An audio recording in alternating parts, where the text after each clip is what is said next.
அன்பான தேவ பிள்ளைகள் எல்லோருக்கும் இயேசு கிறிஸ்துவின் நாமத்தில் என்னுடைய வாழ்த்துக்களை நான் தெரிவித்துக் கொள்கிறேன். தேவ பிள்ளைகளே, மறுபடியுமாய் இந்த விசுவாச நேர நிகழ்ச்சியின் மூலமாய் உங்களுக்கு கர்த்தருடைய வார்த்தையை கொண்டு வந்து யோவான் 8ஆம் அதிகாரம் 32வது வசனத்தின்படி சத்தியத்தையும் அறிவீர்கள், சத்தியம் உங்களை விடுதலையாக்கும் என்ற வார்த்தையின்படி சத்தியத்தின் அறிவை உங்களுக்கு பிரசங்கித்து அதன் மூலம் தேவனுடைய வார்த்தையினால் வருகிற அந்த ரட்சிப்பின் விடுதலையை உங்கள் வாழ்க்கையிலே நீங்கள் பெற்றுக்கொள்ளும்படி இந்த வார்த்தைகளை நான் பிரசங்கிப்பதிலே மிகுந்த மகிழ்ச்சி அடைகிறேன். கண்டிப்பாக இந்த நிகழ்ச்சிகள் உங்களுக்கு மிகவும் பிரயோஜனமாக இருக்கும் என்று விசுவாசிக்கிறேன். ஒருவேளை இந்த நிகழ்ச்சியின் மூலமாய் நீங்கள் ஆசீர்வதிக்கப்பட்டால் உங்களுடைய சாட்சிகளை எங்களுக்கு நீங்கள் தொலைபேசியின் மூலமாய் எங்களோடு தொடர்பு கொண்டு பகிர்ந்து கொள்ளலாம். நாங்களும் உங்களோடைய கூட சேர்ந்து கர்த்தரை மகிமைப்படுத்துவோம். இந்த நாளிலும் கூட தேவ பிள்ளைகளே, நாம் கர்த்தருக்குள் மகிழ்ச்சியாய் இருப்பதை குறித்து தொடர்ந்து நாம் பார்க்க போகிறோம். தேவ பிள்ளைகளே, கடந்த வாரத்திலே நாம் ஆபகுக் 3ஆம் அதிகாரம் 17வது வசனம் 18வது வசனத்திலிருந்து எப்படி அத்திமரம் துளிர் விடாமல் போனாலும், திராட்சை செடியில் பலனற்று போனாலும், வயல்களில் தானியங்கள் இல்லாமல் போனாலும் நான் கர்த்தருக்குள் மகிழ்ச்சியாக இருப்பேன், என் ரட்சிப்பின் தேவனுக்குள் களி கூறுவேன் என்ற சத்தியத்தை நாம் பார்க்க ஆரம்பித்தோம். கடந்த வாரம் எப்படி நாம் இன்றைய நாட்களில் வாழுகிற இந்த துக்கமான சூழ்நிலை நடுவிலே, நாம் வாழுகிற நெருக்கமான சூழ்நிலை நடுவிலே எப்படி கர்த்தருக்குள் சந்தோஷமாக இருக்கும்போது நாம் துக்கத்தின் நடுவிலும் வாழ்க்கையில் முன்னேறி செல்ல, மன சோர்வு, மன துக்கம் போன்ற காரியங்களிலிருந்து பாதுகாக்கப்படுவதற்கு நாம் கர்த்தருக்குள் மகிழ்ச்சியாக இருக்க வேண்டும் என்ற சத்தியத்தை கற்றுக்கொண்டோம். அது மாத்திரமல்ல, கர்த்தருக்குள் மகிழ்ச்சியாக இருக்கும்போது நாம் கர்த்தருடைய பலனடைந்து முன்னேறும் போது எப்படி கர்த்தர் யோசேப்பை அவர் சந்தித்த துக்கமான சூழ்நிலை நடுவிலும் கர்த்தர் அவருக்கு முன்னேறி செய்து அவரை ஆசீர்வதித்தது போல உங்களையும் ஆசீர்வதிப்பார் என்று சொல்லி நாம் கடந்த வாரம் கற்றுக்கொண்டோம். இந்த வாரம் மறுபடியுமாய் நாம் ஆபகுக் 3ஆம் அதிகாரம் 17-18 வசனத்தை வாசிக்கிறேன் பாருங்கள். அத்திமரம் துளிர் விடாமல் போனாலும், திராட்சை செடிகளில் பழம் உண்டாகாமற் போனாலும், ஒலிவ மரத்தில் பலன் அற்று போனாலும், வயல்கள் தானியத்தை விளையாமற் போனாலும், கிடையில் ஆட்டு மந்தைகள் முதலற்று போனாலும், தொழுவத்திலே மாடுகள் இல்லாமற் போனாலும் நான் கர்த்தருக்குள் மகிழ்ச்சியாயிருப்பேன், என் ரட்சிப்பின் தேவனுக்குள் களி கூறுவேன். தேவ பிள்ளைகளே, நாம் கர்த்தருக்குள் மகிழ்ச்சியாக இருக்க வேண்டும் என்று பேசும்போது ஒரு கேள்வி உங்களுடைய உள்ளத்திலே வரலாம். அது என்னது? இங்கே 17வது வசனத்தில் சொல்லப்பட்ட மாதிரி எல்லாமே அழிந்து போய்விட்டது. வயலில் தானியம் இல்லை, ஆடு மாடு இல்லை, எல்லாமே நஷ்டமடைந்து போயிடுச்சு. எல்லாமே நஷ்டமடைந்த சூழ்நிலையில், எல்லாமே துக்கமாக இருக்கிற சூழ்நிலை நடுவில் எப்படி நம்ம மகிழ்ச்சியாக இருக்க முடியும்? அது முடியாதுல்ல பிரதர் அப்படின்னு சொல்லி நீங்கள் இன்றைக்கு வீடுகளில் உட்கார்ந்துருக்கிற நீங்கள் இந்த வார்த்தைகளை கேட்கும்போது உங்கள் இருதயத்தில் என்ன செய்யலாம்? சொல்லலாம், எங்கே சந்தோஷமாக இருக்கிறது, புலம்பதான் தோணுது அப்படின்னு நீங்கள் என்ன செய்யலாம்? சொல்லலாம். ஆனால் தேவ பிள்ளைகளே, நாம் வேதத்தை வாசிக்கும் போது ஒரு சத்தியம் தெளிவாய் புரிகிறது. அது என்னவென்று, கர்த்தர் நமக்கு தரும் மகிழ்ச்சி அது வெறும் சந்தோஷமான சூழ்நிலையில் மட்டும் நம்ம அனுபவிக்கிற ஒரு காரியம் அல்ல தேவ பிள்ளைகளே. ஏன்னா நம்ம நம்முடைய சொந்த பலத்தில் மகிழ்ச்சியாக இருக்கிறத பற்றி பேசலை. நாம் இங்கே பேசுகிற மகிழ்ச்சி இது எப்படிப்பட்ட மகிழ்ச்சி? இது கர்த்தருக்குள் மகிழ்ச்சியாக இருப்பதை குறித்து பேசுகிறோம். கர்த்தருக்குள் மகிழ்ச்சியாக இருப்பது தேவ பிள்ளைகளை, இங்கே நாம் பார்க்கிற இந்த வசனங்களின்படி பாருங்க, ஆசீர்வதிக்கப்பட்ட சூழ்நிலையிலும் நீங்கள் சந்தோஷமாக இருக்கலாம். இந்த வசனம் சொல்லுகிற மாதிரி எல்லாமே நஷ்டமடைந்து துக்கமான சூழ்நிலை நடுவிலும் நாம் என்ன செய்ய முடியும்? சந்தோஷமாக இருக்க முடியும் என்பதுதான் வேதத்தின் சத்தியமாக என்ன செய்கிறது இருக்கிறது. பாருங்க, இந்த சத்தியத்தை உறுதிப்படுத்த நாம் இப்பொழுது பிலிப்பியர் 4ஆம் அதிகாரம் 4வது வசனத்துக்கு பவுல் சொன்ன வார்த்தைகளுக்கு போவோம் பாருங்கள். நீங்கள் வேத புஸ்தகம் வைத்திருந்தால் புதிய ஏற்பாட்டிலே பிலிப்பியர் 4ஆம் அதிகாரத்துக்கு திருப்பி கொள்ளுங்கள் பார்க்கலாம். பிலிப்பியர் 4ஆம் அதிகாரம் 4வது வசனம் வாசிக்கிறேன் பாருங்கள். பாருங்கள் தேவ பிள்ளைகளை, இந்த வசனத்தை பவுல் எங்கிருந்து தெரியுமா எழுதுகிறார்? அவர் சுவிசேஷத்தின் நிமித்தம் சிறைச்சாலையிலே அடைக்கப்பட்டிருந்தார். ஆண்டவருடைய சுவிசேஷத்தை பிரசங்கித்ததுக்காக அவர் சிறையில் அடைக்கப்பட்டிருந்தார். சிறையில் அடைக்கப்பட்டிருந்த பவுல் இப்பொழுது வெளியே வாழ்ந்து கொண்டிருந்த பிலிப்பு பட்டணத்து ஜனங்களுக்கு எழுதுறாரு. என்ன எழுதுறாரு? பிலிப்பியர் 4ஆம் அதிகாரம் 4வது வசனம் அவர் சொல்றாரு, கர்த்தருக்குள் எப்பொழுதும் சந்தோஷமாயிருங்கள். யோசிச்சு பாருங்க, இந்த பிலிப்பியர் நிருபம் பிலிப்பு சபைக்கு எழுதப்பட்ட ஒரு கடிதம், ஒரு லெட்டர். யோசிச்சு பாருங்க, இந்த வசனத்தை வாசித்த அந்த பிலிப்பு சபையார் இதை வாசித்திருக்கும் போது என்ன நினச்சிருப்பாங்க? அப்போஸ்தலர் பவுலே, நீங்கள் சரியாக தான் இந்த வார்த்தைகளை எழுதியிருக்கீங்களா? யோசித்து பாருங்க. அப்போஸ்தலர் பவுல் இந்த கடிதத்தை எங்கிருந்து எழுதுறாரு? சிறைச்சாலையிலேருந்து எழுதுறாரு. சிறைச்சாலையிலேருந்து எழுதுகிறவங்க எப்படி எழுதுவாங்க? எனக்காக ஜோம்னிக்கோங்க, நான் ரொம்ப துக்கமாக இருக்கிறேன், என் அழுகை கண்ணீர் துடைக்கப்படும்படி ஜோம்னிக்கோங்க. அப்படி தான் என்ன செய்யணும்? ஒரு கண்ணீர் நிறைந்த துக்கம் நிறைந்த ஒரு லெட்டராக தான் என்ன செய்திருப்பாங்க, எழுதியிருப்பாங்க. ஆனால் பவுல் யோசித்து பாருங்க, சிறைச்சாலையிலிருந்து அவர் எழுதுகிறார். எழுதும்போது என்ன சொல்லுகிறார்? மக்களை பார்த்து என்ன சொல்லுகிறார்? அவர் சொல்கிறாரு, கர்த்தருக்குள் எப்பொழுதும் என்ன செய்யுங்க, சந்தோஷமாயிருங்கன்னு சொல்கிறார். யோசிச்சு பாருங்கள், அந்த பிலிப்பு பட்டணத்து மக்கள் இந்த வசனத்தை வாசித்தோன்னே அவங்களுக்கு சந்தேகம் வந்திருக்கும். உண்மையாக தான் அப்போஸ்தலர் பவுல் இதை சொல்கிறாரா அப்படின்னு அவங்களுக்கு என்ன செய்திருக்கும், சந்தேகம் வந்திருக்கும். அதனால தான் பவுல் இதை எழுதும்போது என்ன சொல்கிறாரு? கர்த்தருக்குள் எப்பொழுதும் சந்தோஷமாக இருங்கள் அப்படின்னு சொல்லிட்டு தான் சொல்லுகிறது மெய்யாகவே அதை தான் சொல்கிறாரு அப்படிங்கிறது உறுதிப்படுத்த அவர் சொல்கிறாரு, நீங்கள் சந்தேகப்பட்டீங்கன்னா நான் மறுபடியும் எழுதுகிறேன், சந்தோஷமாக இருங்கள் என்று மறுபடியும் சொல்லுகிறேன் அப்படிங்கிறார். சந்தோஷமாக இருங்கள் என்று மறுபடியும் சொல்கிறேன். ஏன்னா அந்த ஜனங்களுக்கு என்ன செய்திருக்கோம், சந்தேகம் என்ன செய்திருக்கோம், வந்திருக்கும். ஏன்னா இது சிறைச்சாலையிலிருந்து பவுல் எழுதுகிற ஒரு கடிதம். அப்போ யோசித்து பாருங்கள் தேவ பிள்ளைகளே.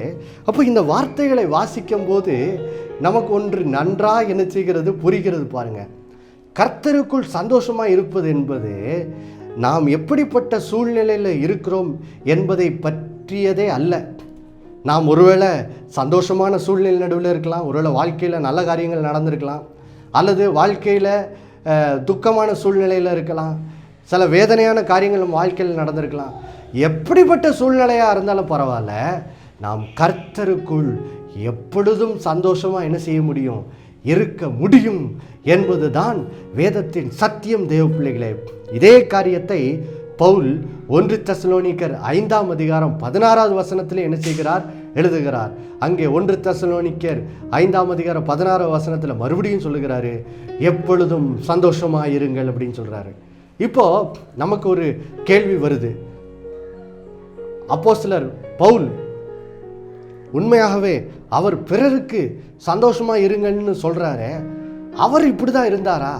அவர் வாழ்க்கையில் யோசித்து பாருங்க, பவுல் தன்னுடைய ஊழியத்தின் நிமித்தம் மிகவும் அவர் உபத்திரவங்களை அடைந்தார். அப்போது அவர் சந்தித்த உபத்திரவங்கள் நடுவிலே பவுல் எப்படி இருந்தார் அப்படிங்கிறத நம்ம பார்க்கறதுக்கு அப்போஸ்தலர் 16ஆம் அதிகாரத்துக்கு நம்ம என்ன செய்ய வேண்டியிருக்கு, போக வேண்டியதாக என்ன செய்யுது இருக்குது. பாருங்கள், அப்போஸ்தலர் 16ஆம் அதிகாரம் பாருங்கள், இங்கே ஒரு சூழ்நிலையை பவுல் சந்திக்கிறார். என்ன சூழ்நிலை பாருங்கள், கர்த்தர் அவருக்கு மக்கதோனியா தேசத்துக்கு போகும்படி ஒரு தரிசனத்தின் மூலம் பவுலை என்ன செய்கிறார், வழி நடத்துகிறார். ஆதலால் மக்கதோனியா தேசத்தில் உள்ள பிலிப்பு என்னும் பட்டணத்துக்கு அவர் ஊழியத்துக்காக போகிறார். அங்கே போய் சுவிசேஷத்தை என்ன செய்கிறார், அறிவிக்கிறார். பாருங்கள், இப்போது சுவிசேஷத்தை தான் அறிவிக்கிறார். அவர் அங்கே போய் எந்த அநியாயமும் பண்ணலை, அநீதியும் பண்ணலை, அட்டூழியமும் என்ன செய்யலை, பண்ணலை. அங்கே போய் நன்மை தான் செய்கிறார். என்ன நன்மை? அந்த ஜனங்களுக்கு கர்த்தருடைய ரட்சிப்பின், இயேசு கிறிஸ்துவின் ரட்சிப்பின் செய்தி என்ன செய்கிறார், அறிவிக்கிறார். அறிவிக்கும் போது பாருங்கள், ஒரு பெண் பிசாசின் பிடியில் இருக்கிறா. இப்போ பவுல் இயேசு கிறிஸ்துவின் நாமத்தை சொல்லி அந்த பெண்ணுக்கு பிசாசின் பிடியிலிருந்து என்ன செய்கிறது, விடுதலை உண்டாகிறது. பாருங்கள், அப்போது யோசித்து பாருங்கள், பவுல் நன்மை தான் செய்தார், போய் சுவிசேஷத்தை அறிவித்தார். மக்களுக்கு கர்த்தருடைய ரட்சிப்பை அறிவித்தார், நன்மை செய்தார். நன்மை செய்ததுக்கு அவர் கிடைச்ச பரிசு என்னன்னா, அவரை தூக்கி சிறைச்சாலையில் என்ன செய்துடுறாங்க, அடைச்சிடுறாங்க. அதுவும் சும்மா அடைக்கலை, அவரை அடித்து, நன்காய் அடித்து அவரை சிறைச்சாலைக்குள்ளே என்ன செய்கிறாங்க, அடைக்கிறாங்க. யோசித்து பாருங்கள் தேவ பிள்ளைகளே, நீங்கள் நன்மை தான் செய்திருக்கீங்க, அதுவும் சாதாரண நன்மை இல்லை, இயேசு கிறிஸ்துவின் ரட்சிப்பை போய் அறிவித்திருக்கிறீர்கள். அது உலகத்திலே பெரிய நன்மை இதுதான். இவ்வளோ பெரிய நன்மை செய்த போது யோசித்து பாருங்கள், உங்களுக்கு வாழ்க்கையில் உபத்திரம் வந்துச்சுன்னா என்ன பண்ணுவோம்? அதுவும் அடித்து சிறைச்சாலையில் அடைப்பட்டால் என்ன பண்ணுவோம்? புலம்பாக தான் என்ன செய்வோம். ஏன்னா அடித்ததில் உடம்பு மிகவும் காயப்பட்டிருக்கும், மிகவும் வேதனையில் இருந்திருப்பார் பவுல். ஆனால் தேவ பிள்ளைகளே, இங்கே பவுலினுடைய வாழ்க்கையில் அவர் எதை பிரசங்கித்தாரோ பிறருக்கு சொல்கிறார், நீங்கள் கர்த்தருக்குள் சந்தோஷமாக இருங்க, எப்பொழுதும் சந்தோஷமாக இருங்க அப்படின்னு சொல்லி அவர் மக்களுக்கு பிரசங்கம் மட்டும் பண்ணலை, அவர் அப்படி என்ன செய்கிறார், வாழ்கிறார். பாருங்க, அதை வாசிக்கிறோம் பாருங்க. அப்போஸ்தலர் 16ஆம் அதிகாரம் இப்பொழுது 24வது வசனம் 25வது வசனத்தை வாசிக்கிறேன் பாருங்கள். அவன் இப்படிப்பட்ட கட்டளையை பெற்று அவர்களை உட்காவலறையிலே அடைத்து அவர்கள் கால்களை தொழுமரத்திலே மாட்டி வைத்தான். நடுராத்திரியிலே பவுலும் சீலாவும் ஜபம் பண்ணி தேவனை துதித்து பாடினார்கள். காவலில் வைக்கப்பட்டவர்கள் அதை கேட்டுக்கொண்டிருந்தார்கள். தேவ பிள்ளைகளே, யோசித்து பாருங்க, இதை வாசிக்கும் போதே உண்மையிலே ஆச்சரியமாக என்ன செய்கிறது இருக்கிறது. இங்கே பவுலும் சீலாவும் அடிக்கப்பட்டு சிறைச்சாலையில் மிகவும் வேதனையை அனுபவித்து கொண்டிருக்கிறார்கள்.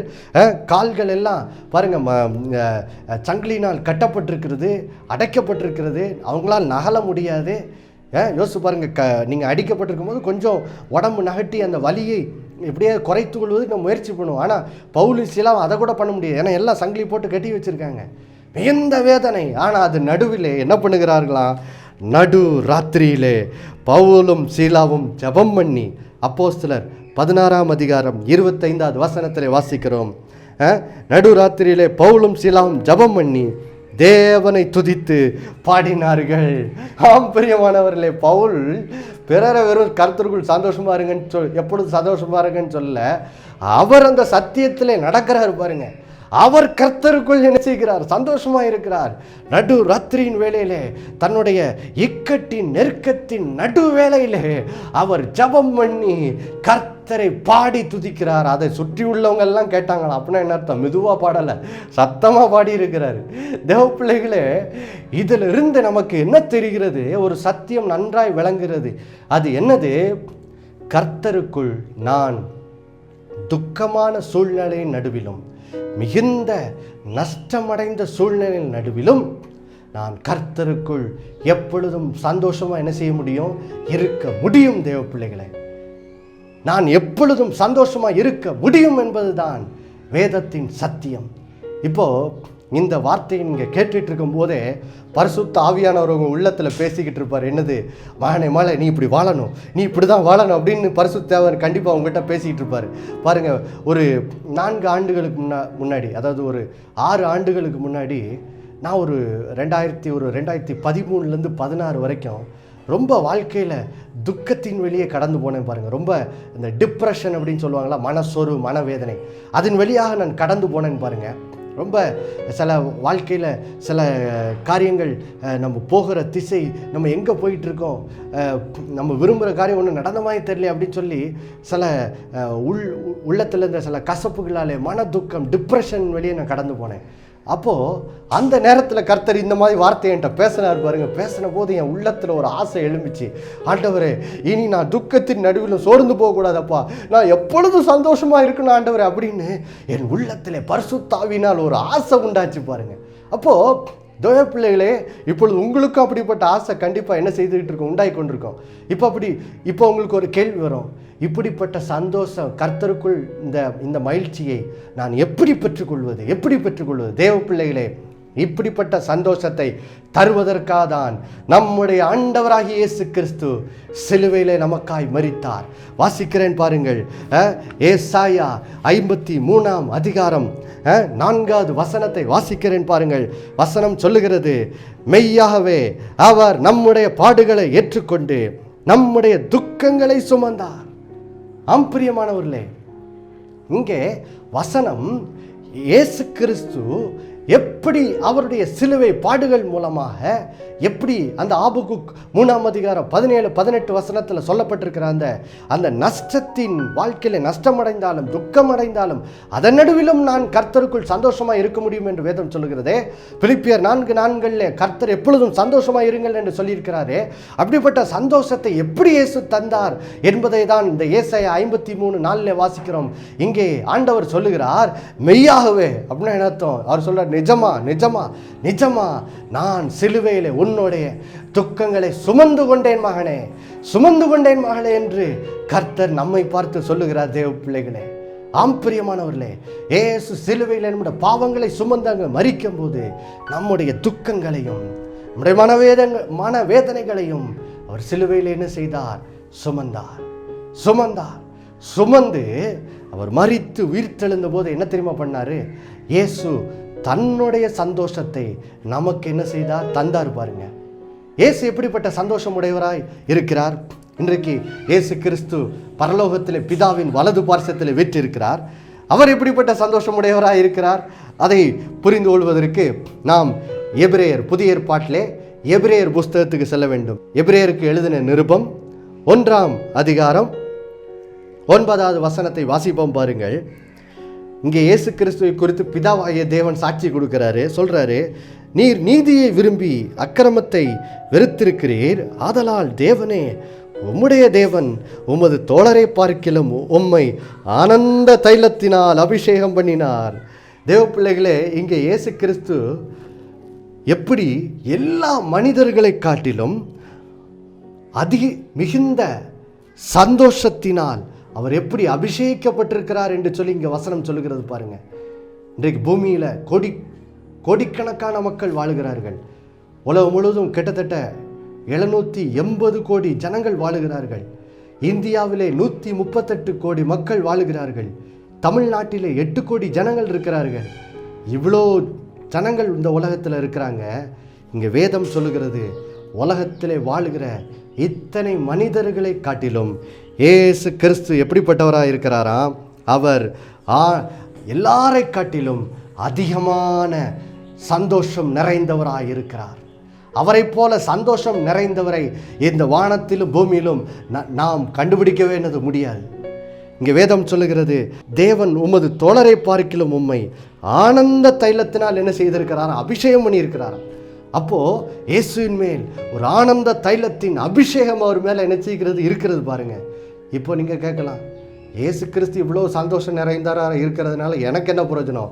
தேவ பிள்ளைகளே, இங்கேதான் நல்ல செய்தி வருகிறது. ஹல்லேலூயா! பிரியமானவர்களே, இங்கேதான் நல்ல செய்தி வருகிறது. அது என்னது? தேவ பிள்ளைகளே, நீங்கள் என்றைக்கு இயேசுவை ஏற்றுக்கொண்டீங்களோ அன்றைக்கு நீங்க கிறிஸ்துவுக்குள் என்ன செய்து விட்டீங்க? வந்து விட்டீங்க. அதனால தான் 2 கொரிந்தியர் 5ஆம் அதிகாரம் 17ஆம் வசனம் சொல்லுது, ஒருவன் கிறிஸ்துவுக்குள் இருந்தால் புது சிருஷ்டியா இருக்கிறான். பிரியமானவர்களே, இப்பொழுது நீங்கள் கிறிஸ்துவுக்குள் இருக்கிறீங்க. பாருங்க, அப்போ நீங்க இயேசு கிறிஸ்துவுக்குள் இப்பொழுது ரட்சிப்பின் மூலமா இருக்கிறதுனால இப்போ பரிசுத்த ஆவியினால இந்த இயேசுவின் மேல் இருக்கிற அபிஷேகம் உங்களுடைய இருதயத்திலும் ஜீவநதியா என்ன செய்கிறது? ஓடுகிறது. தேவ பிள்ளைகளே, இந்த அபிஷேகத்தை இயேசு கிறிஸ்து உங்களுக்கும் என்ன செய்கிறார்? தருகிறார். பாருங்க, நீங்கள் எப்பொழுது இயேசுவை ஆண்டவராய் இரட்சகராய் ஏற்றுக்கொண்டு எப்பொழுது பரிசுத்த ஆவியினால் நிரப்பப்படுகிறீர்களோ, பாருங்க, பரிசுத்தாவியானவர் நீங்கள் இயேசுவை ஏற்றுக்கொள்ளும் போது உங்கள் இருதயத்துக்குள்ளே என்ன செய்கிறார்? வருகிறார். அவர் இருதயத்துக்குள்ளே வரும்போது இந்த இயேசுவின் மேல் இருக்கும் அந்த ஆனந்த தைலத்தின் அபிஷேகத்தினால் உங்களையும் என்ன செய்கிறாரா? நிரப்புகிறாராம். பாருங்க, இதை ஏசாயா 61ஆம் அதிகாரம் 3வது வசனத்திலே நாம் வாசிக்கிறோம். பாருங்கள், வாசிக்கிறேன். ஏசாயா 61ஆம் அதிகாரம் 3வது வசனம். இங்கே இயேசு நம்முடைய வாழ்க்கைக்குள்ளே எதற்காக வருகிறார் என்பதை இங்கே பழைய ஏற்பாட்டில் ஏசாயா மூலம் தீர்க்க தரிசனமாக அறிவிக்கப்படுகிறது. வேதம் சொல்லுகிறது, ஏசாயா 61:3, சீயோனிலே துயரப்பட்டவர்களை சீர்படுத்தவும், அவர்களுடைய சாம்பலுக்கு பதிலாக சிங்காரத்தையும், துயரத்துக்கு பதிலாக ஆனந்த தைலத்தையும், ஒடுங்கின் ஆவிக்கு பதிலாக துதியின் உடையும் கொடுக்கவும் அவர் என்னை அனுப்பினார். பிரியமானவர்களே, இங்கே இயேசு நமக்கு எதை தரும்படி இந்த உலகத்துக்குள் வந்தாரா? எதற்காக சிலுவையில் மரித்து உயிர் தெழுந்தாரா? சிலுவையில் அவர் மரிக்கும் போது நம்முடைய துக்கங்களை அவர் சுமந்து கொண்டார். அவர் உயிர் தெழுந்த போது, அவர் நம்முடைய இருதயத்துக்குள்ளே வந்தபோது என்ன செய்தாரா? அவர் நமக்கு அவர் மேலிருந்த அபிஷேகத்தை நமக்கும் தந்தாரா? என்ன அபிஷேகத்தை தந்திருக்கிறார்?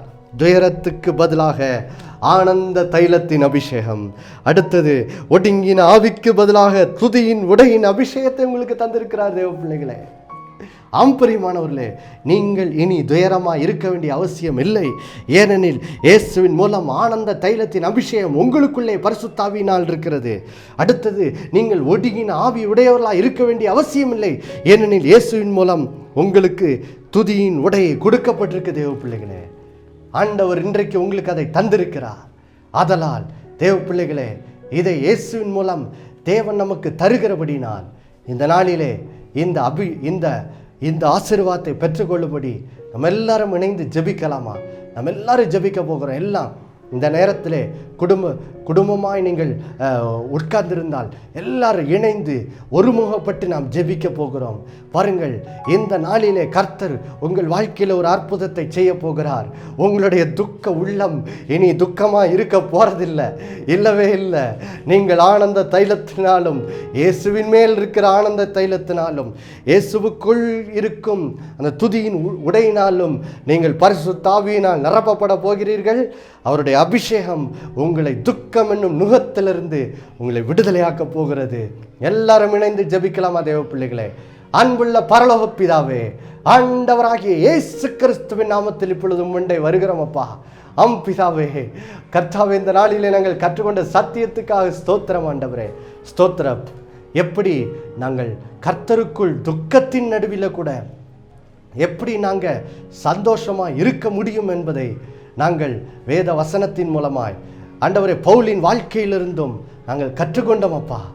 ஆண்டவரே, கர்த்தருக்குள் எப்பொழுதும் சந்தோஷமாக இருங்கள் என்று சொல்லி நீர் எங்களுக்கு கட்டளை கொடுத்தது மாத்திரமல்ல, நாங்கள் இப்படி சந்தோஷமாய் வாழும்படி தான் நீர் சிலுவையிலே எங்களுடைய துக்கங்களை சுமந்து இப்பொழுது ரட்சிப்பிலே பரிசுத்த ஆவியின் மூலம் ஆண்டவரே எங்களுடைய துயரத்துக்கு பதிலாக ஆனந்த தைலத்தையும் எங்களோட ஒடுங்கின ஆவிக்கு பதிலாக துதியினுடையும் நீர் தந்ததுக்காய் ஸ்தோத்திரம். ஆண்டவரே, ஸ்தோத்திரம். இப்பொழுது கர்த்தாவே, இந்த நிகழ்ச்சியை வீடுகளிலே பார்த்து கொண்டிருக்கிற ஒவ்வொருத்தருக்காய் ஜெபிக்கிறோம். இப்பொழுது இந்த பரிசுத்தாவின் அபிஷேகம் உடைய பிள்ளைகள் மேல் வருவதாக இயேசுவின் நாமத்தில். இப்பொழுது அவர்களுடைய துயரத்துக்கு பதிலாக ஆண்டவர் ஆனந்த தைலத்தின் அபிஷேகம் உடைய பிள்ளைகளை நிரப்புவதாக இயேசுவின் நாமத்தினாலே. இப்பொழுது அவர்களுடைய ஒடுங்கின் ஆவிக்கு பதிலாக உம்முடைய பிள்ளைகளை அந்த ஆனந்த துதியின் உடை நிரப்புவதாக இயேசுவின் நாமத்தினாலே. அவருடைய சாம்பலுக்கு பதிலாக சிங்காரம் உண்டாவதாக இயேசுவின் நாமத்தினாலே. இயேசுவின் நாமத்தில் ஜெபிக்கிறோம் அப்பா. ஹல்லேலூயா. இந்த வேளையிலே உம்முடைய பிள்ளைகள் எந்த காரியத்திலே அற்புதம் வேண்டும் என்று சொல்லி இப்பொழுது ஜெபித்து கொண்டிருக்கிறார்களோ, பண விஷயத்திலே அற்புதம் வேண்டும் என்றால் இப்பொழுது என் தேவன் தம்முடைய மகிமையின் ஐஸ்வரியத்தின்படி அவருடைய குறைவுகளை நீர் கிறிஸ்து இயேசுவுக்குள் நிறைவாக்குவீராக இயேசுவின் நாமத்தினால். சரீரத்திலே துக்கத்தை நிமித்தமாக யார் யார் இந்த நேரத்திலே ஒருவேளை சுகர் அதிகமாகி பிரஷர் அதிகமாகி ஆண்டவரே சரீரத்தில் மிகுந்த பலவீனப்பட்டு படுக்கை யாரெல்லாம் இருக்கிறார்களோ இப்பொழுது அவர்கள் இருக்கிற அந்த இடத்திலே கர்த்தருடைய சுகமளிக்கும் அபிஷேகம் அவர்களை நிரப்பி இயேசு கிறிஸ்துவின் தழும்புகளால் இப்பொழுதே சுகம் அடைவார்களாக. In Jesus name. இயேசுவின் நாமத்தில் சுகர் பிரஷர் நார்மலாகட்டும், சரீரங்கள் சுகமடையட்டும் இயேசுவின் நாமத்தினால். ஹல்லேலூயா ஆண்டவரே, ஹல்லேலூயா. இப்பொழுது இயேசுவின் நாமத்தில் ஒரு விடுதலை உண்டாகட்டும். பிள்ளைகளுடைய கையிட்டு செய்யும் வேலைகள் ஆசீர்வதிக்கப்படும், ஆசீர்வாதம் உண்டாகட்டும், பரிபூர்ண நன்மை உண்டாக கட்டளையிடுகிறோம். இந்த பிள்ளைகளை ஆசீர்வதித்ததுக்காய் ஸ்தோத்திரம். ஆண்டவரே, இப்பொழுதும் நாம் எல்லாரும் தேசத்துக்காய் சேர்ந்து ஜெபிப்போமா? ஆண்டவரே, எங்களுடைய இந்திய தேசத்துக்கு இந்த கொள்ளை நோய், கொரோனா வைரஸ் கொள்ளை நோயிலிருந்து பூர்ண விடுதலை உண்டாகி ஆண்டவரே பூர்ண விடுதலை எங்கள் தேசத்துக்கு கட்டளையிடும்படி இயேசுவின் நாமத்தில் ஜெபிக்கிறோம். இயேசு கிறிஸ்து நாமத்தில் ஜெபிக்கிறோம் நல்ல பிதாவே. ஆமேன், ஆமேன். ஹல்லேலூயா. தேவ பிள்ளைகளே, கர்த்தர் உங்களை விடுதலையாக்கி இருக்கிறார். கர்த்தருக்குள் மகிழ்ச்சியாய் இருங்கள், வாழ்க்கையிலே முன்னேறி செல்லுங்கள். கர்த்தர் உங்களை நிறைவாய் ஆசீர்வதிப்பார். இயேசுவின் நாமத்தில் ஆமேன்.